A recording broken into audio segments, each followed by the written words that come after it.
हे यूट्यूबर संगीत प्रेमियों, आप सबको नवल नीरज का प्रणाम स्वीकार हो। आज मैं आप लोगों को पराती गीत सुनाने जा रहा हूँ,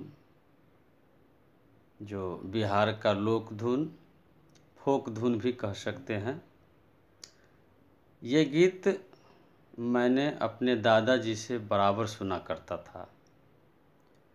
वही चीज़ मैं आप लोगों को सुना रहा हूँ। शब्द पर ध्यान दीजिएगा, कितना अच्छा इसमें शब्द सब संजोगा गया है। इसकी जो ओरिजिनल गायकी है पराती का, वो सुनिए आप लोग। करम के बात ने यारी है ऊधो, करम के बात ने यारी, करम के बात ने यारी है ऊधो, करम के बात ने यारी।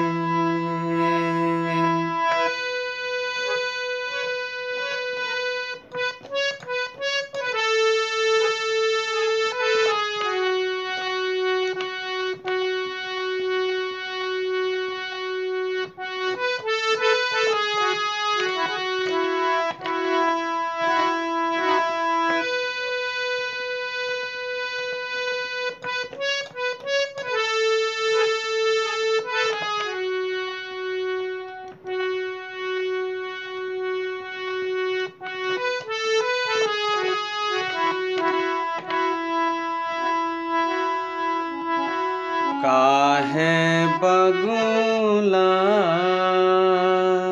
सीत बरन भयो, काहे बगुला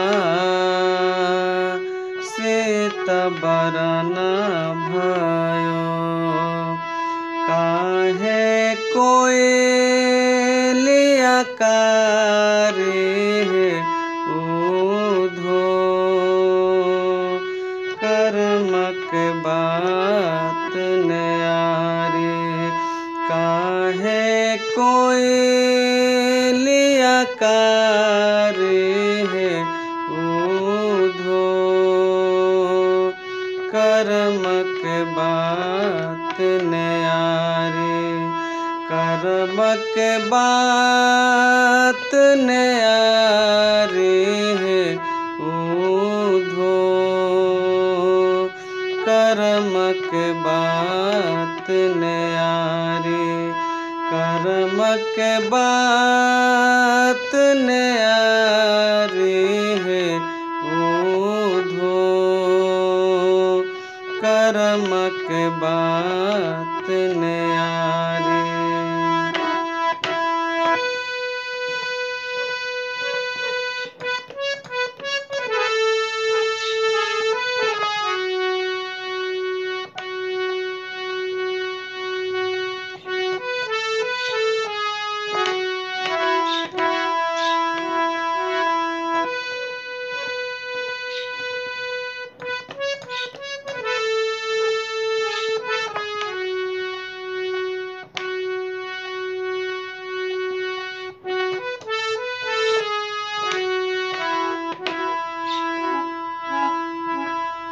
काहे मूर्खा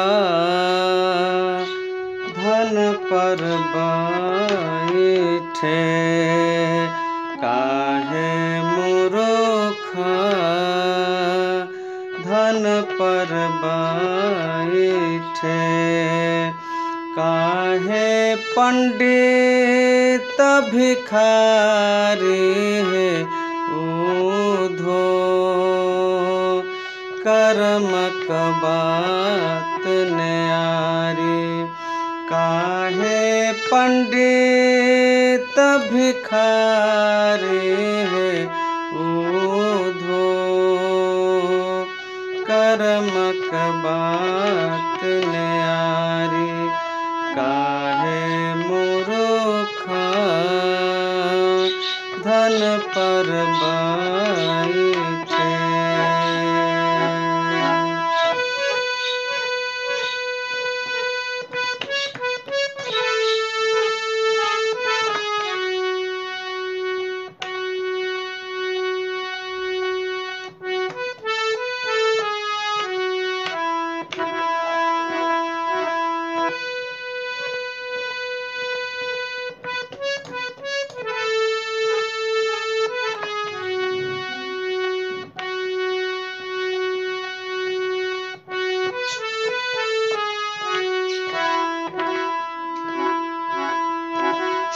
काहे रावण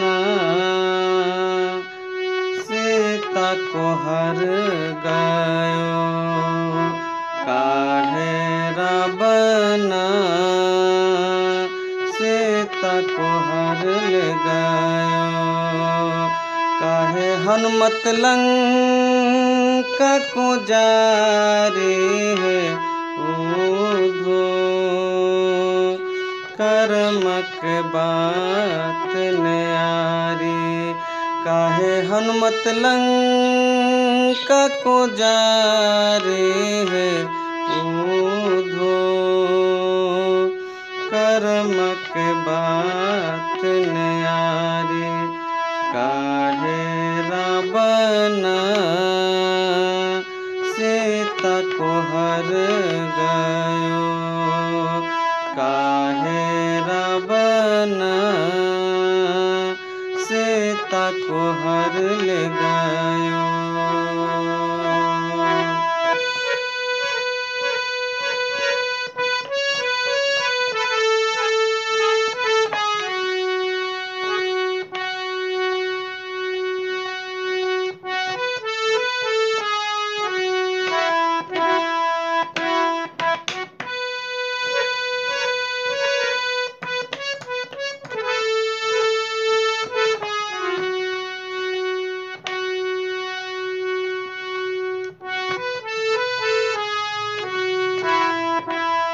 कर्मक बात न्यारी है ऊधो, कर्मक बात न्यारी, कर्मक बात न्यारी है ऊधो, कर्मक बात न्यारी, कर्मक बात न्यारी है ऊधो, कर्मक बात न्यारी, कर्मक बात न्यारी, कर्मक बात न्यारी। धन्यवाद।